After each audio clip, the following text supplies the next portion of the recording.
Miss Universe Fátima Bosch shines in chic winter look at the Empire State after breaking silence on hurtful rumors and attacks. Nawat Itsaragrisil, director of Miss Universe Thailand, filed a formal complaint in Thailand against Fátima Bosch. Fátima Bosch may be navigating one of the most dramatic starts to a Miss Universe reign in recent memory, but you would never know it from the radiant smile she flashed high above Manhattan this week.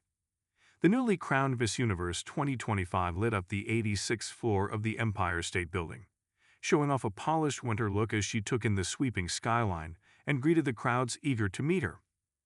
Her visit to the landmark, part of a long-standing New York debut for every Miss Universe winner, came just hours after Bosch publicly broke her silence regarding the swirling rumors, fraud accusations, and personal attacks that have followed her since she won the crown on November 21. For the 26-year-old Mexican beauty queen, the day became a striking blend of glamour and grit, a moment to celebrate her milestone while standing firm against the scrutiny that has shadowed her early reign. Bosch arrived in New York and immediately dove into a schedule packed with iconic city stops. Before stepping onto the Empire State Building's open-air deck, she made a heartfelt visit to St. Patrick's Cathedral, where she prayed before the Virgin de Guadalupe, a spiritual touchstone she has long regarded as the mother figure of her homeland. She followed that with a stop at the Consulate of Mexico in New York, where she spoke with community members and met Consul Marcos Bucio. It was a very interesting morning in which I had the opportunity to meet part of our migrant community and see the great work being done to provide them support, security, and better opportunities. She continued, I thank Consul Marcos Bucio for all his attention and for welcoming me with such warmth. My admiration and congratulations for the extraordinary work he does. Once atop the Empire State Building, Bosch posed beside the famous binocular viewers, taking in the crisp winter air while overlooking Times Square, Bryant Park, and the sprawling avenues below. She smiled for photographers, greeted the media, and shared the moment with her mother, who joined her for the milestone. She toured the building's museum and the legendary King Kong exhibit, complete with the giant gorilla's hand bursting through the wall.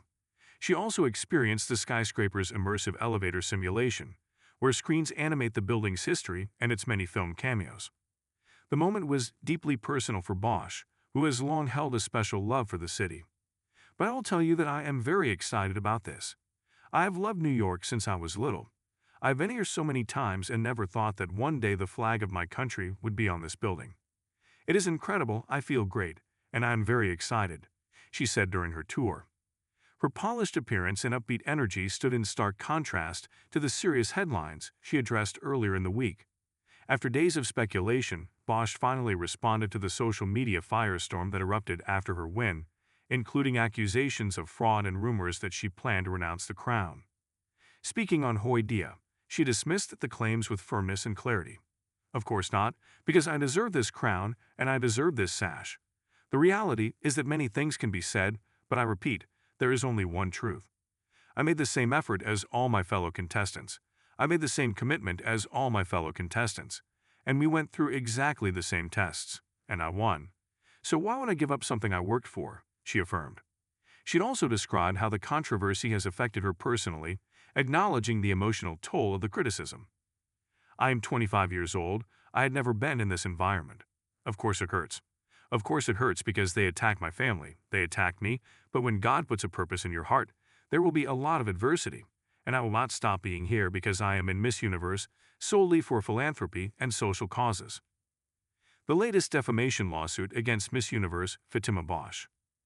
Complicating matters further is the legal action initiated by Nawat Itsaragrisil, director of Miss Universe Thailand, who filed a formal complaint in Thailand following a tense incident in early November.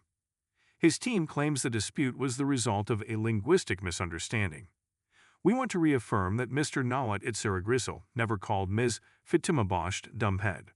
What he said was damage, which can be clearly heard in the voice recordings that have already circulated widely across various platforms, his lawyers stated. The renewed legal friction added yet another layer of pressure to Bosch's first days as the new Miss Universe. But even with tensions simmering online and abroad, Bosch remains focused on the work ahead. As she continues her official tour in New York, she stands by the integrity of her victory. I believe everyone knows it is completely false. My win obviously unleashed a lot of controversy, but I think when a person breaks a mold, they break a stereotype, which is what Miss Universe is doing today. She also emphasized her commitment to a modern vision for the pageant. It is a great honor for me to be part of this, and for the girls at home to know that what matters more is what you have in your mind and what you have in your heart.